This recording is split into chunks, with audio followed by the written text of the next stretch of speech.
अस्सलाम वालेकुम फ्रेंड्स, मां अरशद अली ऐं तव्हां मुंहिंजो चैनल यूट्यूब लोबाबा लर्निंग होम ॾिसी रहिया आहियो। सभिनी दोस्तनि खे पंहिंजे चैनल ते भली कार दोस्तों। अॼु असां सब्जेक्ट जे मुतालिक़ पढ़ंदासीं त सब्जेक्ट छा आहे ऐं हेल्पिंग वर्ब जो इस्तेमालु कंदे असां कीअं सेंटेंसिस ठाहे सघूं था। सो सभ खां पहिरीं असां सब्जेक्ट जे मुतालिक़ पढ़ंदासीं त सब्जेक्ट छा आहे। सो सब्जेक्ट मीन्स कम जो कंदड़, या वरी असां खणी ईअं चऊं त जंहिं बाबति ॻाल्हि थी रही आहे त उनखे पाण सब्जेक्ट चवंदासीं।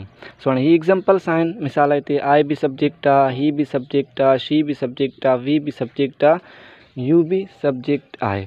सो हिते एग्ज़ाम्पल्स ॾिनल आहिनि। सिंधी में आई जो मतिलबु आहे मां, ही जो मतिलबु आहे हू, शी जो मतिलबु आहे हूअ, वी जो मतिलबु आहे असीं।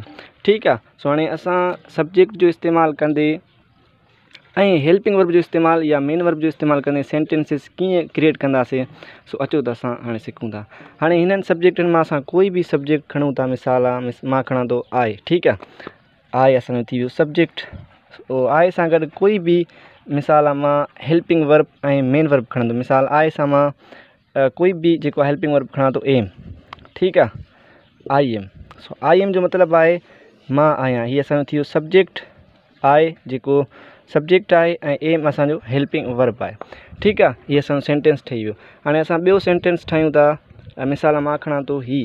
ठीकु आहे। हीअ असांजो थी वियो सब्जेक्ट। ही सां गॾु कोई बि जेको आहे मेन वर्ब मिसाल खणूं था ही रन्स। हाणे ही असांजो थी वियो सब्जेक्ट, रन असांजो थी वियो मेन वर्ब। ठीकु आहे। हाणे ही रन्स मीन्स हू डोड़े थो। सो असांजो सेंटेंस कंप्लीट थी वियो। कोई बि असां हिननि मां सब्जेक्ट खणूं था। मिसाल मां खणां थो यू। ठीकु आहे। हाणे यू सब्जेक्ट थी वियो असांजो। यू सां गॾु कोई बि असां मेन वर्ब या हेल्पिंग वर्ब रखंदासीं त असांजो सेंटेंस कंप्लीट थी वेंदो। मिसाल आहे यू सां गॾु मां रखां थो मेन वर्ब प्ले। ठीकु आहे।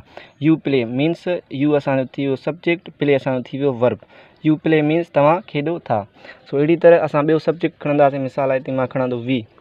ठीकु आहे। सो वी असांजो थी वियो सब्जेक्ट। वी सां गॾु कोई बि असां हेल्पिंग वर्ब या मेन वर्ब रखंदासीं। असां मेन वर्ब रखूं था। वी सां गॾु असां रखंदासीं ईट। ठीकु आहे। वी ईट मीन्स असीं खाऊं था। करियां थो त सब्जेक्ट जे मुतालिक़ अवां कुझु न कुझु सिखियो हूंदो दोस्तों। मूंखे बि सिखण जो मौक़ो ॾियो, अवां बि सिखो। ऐं हाणे अवां सब्जेक्ट ऐं हेल्पिंग वर्ब या मेन वर्ब जो इस्तेमालु कंदे अवां सेंटेंसिस आसानी सां ठाहे सघो था। सो मूंखे ॾींदा इजाज़त। वरी मिलंदासीं इंशाल्लाह नेक्स्ट वीडियो में। अल्लाह हाफ़िज़।